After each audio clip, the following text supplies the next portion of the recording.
Bismillahirrahmanirrahim. Alhamdulillah wassalatu wassalamu ala Rasulillah wa ala alihi wa sahbihi wa man walah.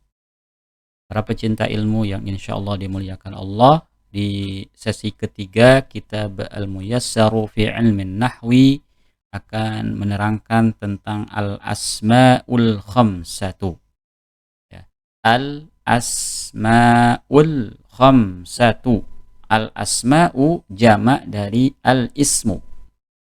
Al-khamsatu, 5. Berarti isim-isim yang 5. Yang dimaksud dengan isim-isim yang 5 adalah isim yang bentuknya atau lafaznya itu adalah khas. Saya ulang kembali. Isim yang bentuknya atau lafaznya itu khas. Ya, tidak ada yang lain. Berarti cuma 5-5-nya. Berarti ini harus dihafal. Saya ulang kembali, ini harus dihafal. Apa saja yang termasuk al-asma'ul khamsatu? Yang pertama adalah abuka. Artinya bapakmu. Jadi fokus ke abunya ya, bukan ke kaknya. Kalau kak ini kan dhamir. Ya, kamu laki-laki. Bisa diganti gak ini? Dengan kamu perempuan bisa, abuka, abuki, bahkan dengan semua dhamir. Contohnya, atau dia laki-laki, maka abuhu, ya, atau bapak mereka, abuhum, terserah. Ini bisa diganti, yang ini dhamirnya itu bisa diganti. Bahkan ini, ya, kap yang menempati posisi kap di sini bisa diganti dengan isim dhahir. Isim dhahir itu isim yang nampak. Contoh Muhammadun, semua kata yang dalam bahasa Arab itu yang nampak itu disebut isim dhahir. Muhammadun, Aliyun, ya, banyak. Nah di sini adalah contohnya saja ya supaya memudahkan. Abuka, abuka. Jadi tidak bisa abuka karena kata dasarnya itu sebetulnya abun. Nah, abun ya. Kata dasarnya abun ditambah ka. Harusnya abuka. Abuka harusnya ya. Seperti ummun ditambah ka ummuka, baitun ditambah ka baituka, sayyaratun ditambah ka sayyaratuka, itu nggak ada masalah. Tapi khusus untuk abun, dia akan menjadi al-asmaul khamsah ketika disandarkan dengan isim dhamir maupun isim dhahir. Maka kita baca abuka, jadi muncul huruf waw. Wawnya muncul ya. Lanjut sekarang isim yang kedua dari al-asmaul khamsah. Akhuka. Akhuka itu berasal dari akhun, saudara laki-laki. Kalau abun saudara bapak ya. Jadi akhuka sama, tidak akhuka. Baik, lanjutkan hamun. Nah, hamuka, hamun. Ini artinya ipar. Ya. Kita ambil makna yang satu aja dulu, ipar, iparmu. Ya. Hamuka, ya. Asalnya hamun. Kemudian yang keempat dari al-asmaul khamsatu fuka, asalnya dari famun. Famun.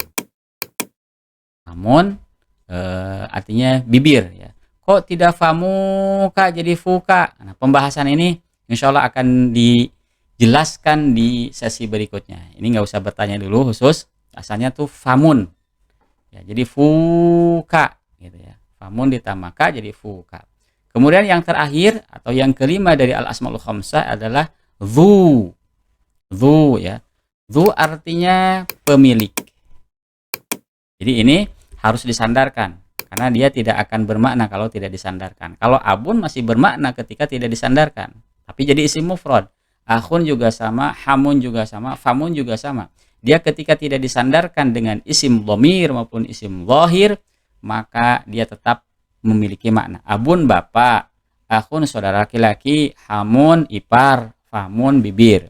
Tapi kalau dzu tidak ada artinya, ya, kecuali kalau disandarkan karena maknanya adalah dia itu maknanya sahib, pemilik.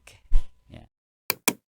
Khusus dzu itu maknanya sahibun, pemilik. Misalnya dzu ilmin, pemilik ilmu, maka sahibul ilmi. Dzul atau dzu malin, pemilik harta, maka sahibu malin. Jadi sama ya, mau menggunakan dzu malin atau sahibu malin nggak ada masalah. Ini artinya semakna gitu ya. Baik, lanjutkan. Akhuka, hamuka, fuka, dzu malin. Nah, ini dalam keadaan rofa. Jadi abuka, akhuka, hamuka, fuka, dzu malin ini dalam keadaan rofa. Istilah rofa, nasab, dan jar akan dibahas insya Allah di pelajaran berikutnya. Dalam keadaan rofa maksudnya apa, Ustaz? Rofa itu kalau dalam isim mufrad nih ya, dalam isim mufrad ini namanya cirinya itu dhammah. Dan dhammahnya nampak. Dhammahnya nampak. Abun, bun nampak ya. Terucap, tertulis, itu namanya dhammah yang nampak.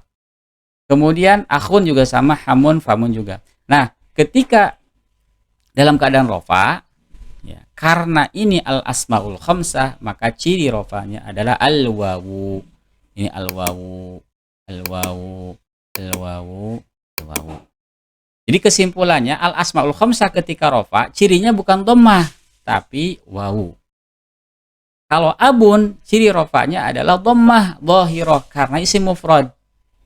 Gitu ya. Kalau abuka, ciri rofanya adalah wawu karena al asmaul khamsah. Sekali lagi ini dihafal ya. Abuka, akhuka, hamuka, fuka, dzu malin. Hafalkan saja, udah diulang-ulang karena cuma 5-5-nya. Baik, lanjutkan. Yang ke bawah ini apa maksudnya? Abaka, akhaka, hamaka, faka, dza malin. Ini dalam keadaan nasab. Nasab itu identik dengan fathah kalau dalam isim mufrad. Misalnya aban, akhan, haman, faman, gitu kan? Za. Berarti za, nah, ini dalam keadaan nasab. Ciri nasabnya ini adalah al-alif. Al-alif. Kenapa al-alif? Karena al-asmaul khamsah. Beda dengan akhan. Ciri nasabnya adalah fathah dhahirah karena dia isim mufrad. Baik, tinggal dibaca. Abaka, akhaka, hamaka, faka, dza malin. Kemudian selanjutnya abika. Ini dalam keadaan jar. Ciri jarnya itu adalah al-ya'u. Biasanya kalau isim mufrad ciri jarnya adalah kasroh yang nampak. Misalnya abin, akhin, hamin, famin, dzi. Karena dia isim mufrad ya yang ini. Tapi ketika kalau ini tadi salah, mohon maaf, bukan dzi, tapi dzi nanti termasuk al asmaul khamsah. Abin, akhin, hamin, famin itu isim mufrad. Nah, ketika yang 5 ini ya, terutama yang 4 ini disandarkan menjadi al asmaul khamsah, maka ciri jarnya adalah al ya'u, bukan lagi kasroh. Sehingga kita baca abuka, abaka, abika. Kalau ini ciri rofanya wawu, ciri nasabnya fat alif, ciri jarnya ya. Begitu juga akhuka, akhaka, akhika, hamuka, hamaka, hamika, fuka, faka, fika, dzu malin, dza malin, dzi malin. Sekarang latihan ya. At-tamrin ij'al ma ya'ti kama dzukira. Jadikan apa-apa yang di bawah ini, maksudnya kalimat di bawah ini seperti yang disebutkan di sini. Berarti abuka, abaka, abika. Nah, sekarang Abu Bakrin, maka Aba Bakrin, Abi Bakrin. Abu Dawud, Abu Dawud, Aba Dawud, Abi Dawud. Akhu Aliyin, Akhu Aliyin, Akha Aliyin, Akhi Aliyin. Abu Hurairata, Abu Hurairata, Aba Hurairata, Abi Hurairata. Dzu ilmin, Dzu ilmin, Dza ilmin, Dzi ilmin. ذو فضل ذا فضل ذي فضل أبو سعيد أبا سعيد أبي سعيد أبو طالب أبا طالب أبي طالب. Baik, kita lanjutkan ya. Kita lanjutkan ke al-maqsur. Al-maqsur ya. Ada al-maqsur pakai shad, bukan pakai sin. Al-maqsur. Al-maqsur adalah huwa kullu ismin mu'rabin akhiruhu alifun lazimatun ya wa maftuhatun qabla ma qablaha gitu ya. Maksudnya itu adalah kita tambahkan al-maqsur adalah semua isim mu'rab. Isim mu'rab itu isim yang bisa di-i'rab.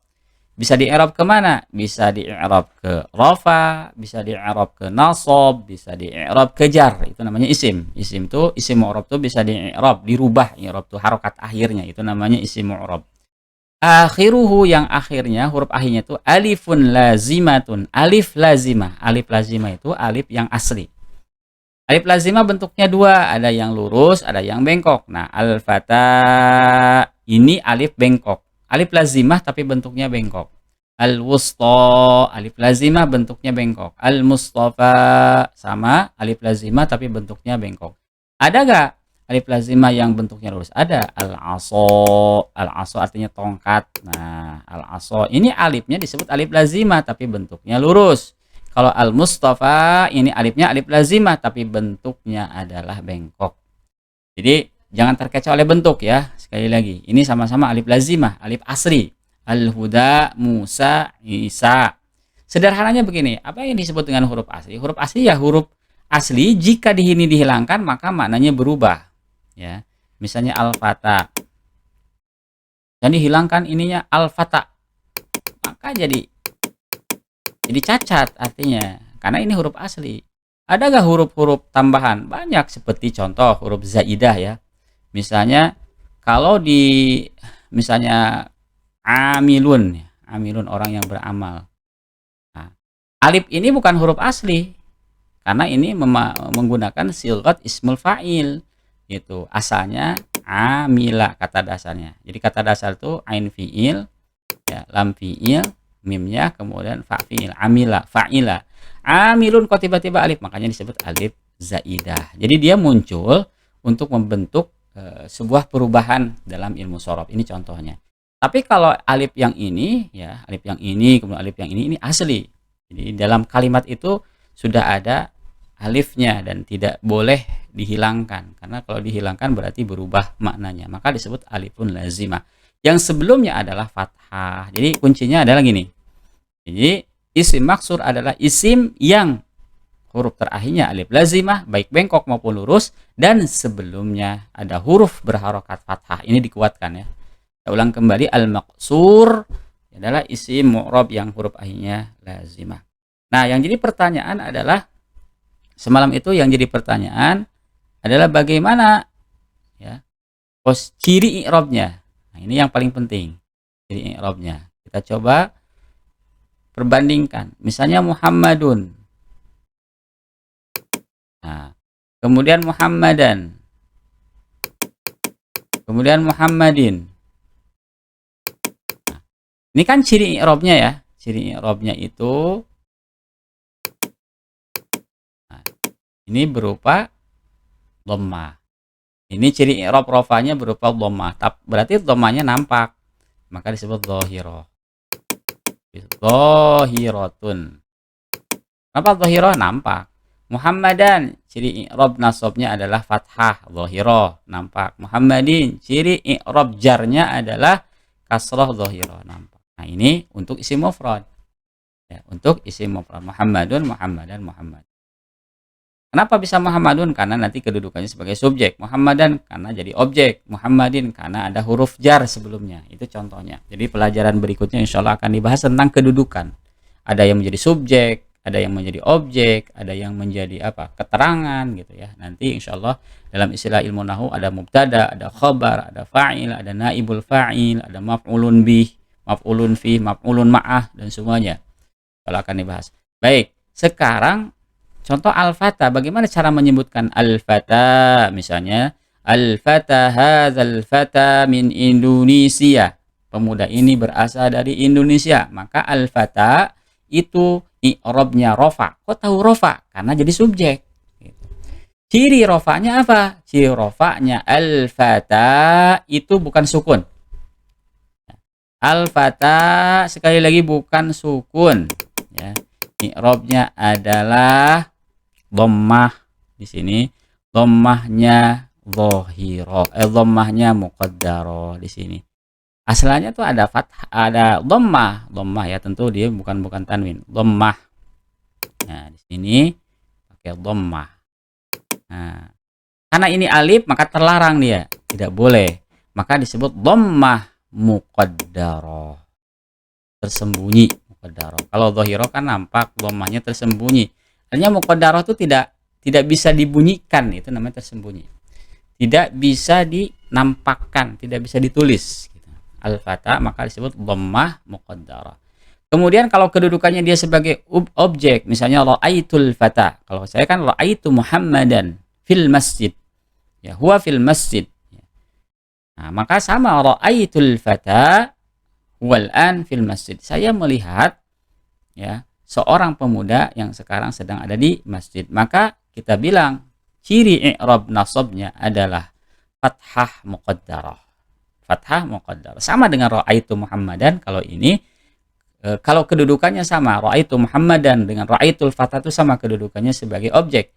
Namun Muhammadan itu ciri nasabnya, kan objek itu nasab ya. Nasab itu objek, ciri nasabnya adalah fathah dhahirah karena dia isim mufrad.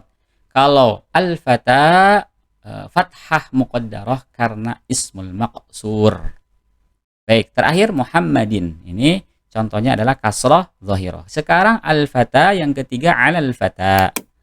Alal fata. Misalnya ala Muhammadin, shallaitu ala Muhammadin. Saya bersolawat kepada Nabi Muhammad maksudnya. Alal fata. Nah, bagaimana cara menyebutkannya? Di sini sekali lagi bukan sukun ya. Hati-hati, bukan sukun. Cara pengucapannya sukun, tapi dalam ilmu nahwu ini bukan sukun. Ciri i'rabnya adalah kasrah muqaddarah. Kasrah muqaddarah. Kalau ini kan Muhammadin kasrah dhahirah karena isim mufrad. Kalau al-fata yang ini adalah kasrah muqaddarah karena al-maqsur. Jadi kesimpulannya Muhammadun ini dhammah dhahirah. Muhammadan kasrah fathah dhahirah. Muhammadin kasrah dhahirah. Tapi al-fata ini adalah dhammah muqaddarah, al-fata fathah muqaddarah, al-fata kasrah muqaddarah. Jadi tidak ada perbedaan cara bacanya. Namun bagi para pelajar nahwu itu akan tahu, oh kedudukannya dia sebetulnya nasab. Cuman fathahnya nanti cirinya adalah fathah muqaddarah. Baik, wallahu a'lamu bis-shawab. Mudah-mudahan bermanfaat. Barakallahu fikum.